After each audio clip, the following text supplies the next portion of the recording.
तर मध्य रेल्वेवरील मुंब्रा स्थानकाजवळ अपघात झाल्यानंतर आता रेल्वेनं खबरदारी म्हणून वळण मार्गावर रेल्वेचा वेग कमी केलाय। मात्र दुसरीकडे आजही गर्दीमुळे दरवाजाला लटकूनच मुंबईकरांना प्रवास करावा लागतोय।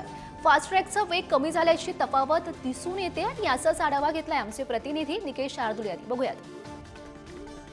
मुंब्रा रेल्वे अपघातानंतर रेल्वे प्रशासनाने मोठी खबरदारी घेतलेली पाहायला मिळते। कल्याण डोंबिवली किंवा कर्जत कसारावरनं जी फास्ट ट्रॅकवरनं येते त्याचा स्पीड जो आहे तो कमी केलेला आहे।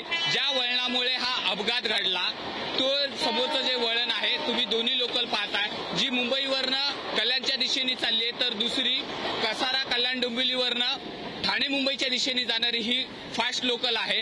कालपर्यंत जर तिचा स्पीड पाहिला तो अति वेगाने होता, मात्र आता तिचा स्पीड जो आहे तो कमी केलेला पाहायला मिळतोय।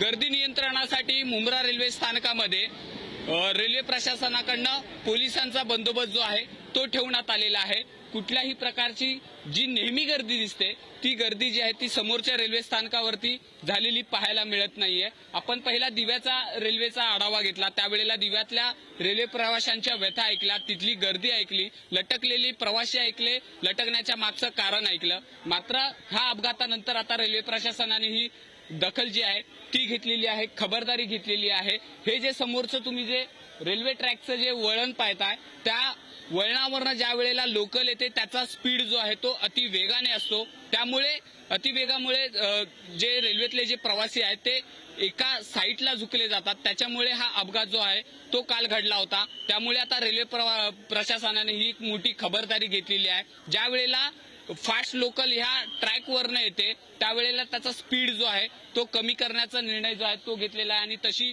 स्पीडनी लोकल जी समोरनं येते तिचा वेग जो आहे तो कमी केलेला आहे। कॅमेरामन सतीश निकेश शार्दूल, पुढारी न्यूज, ठाणे।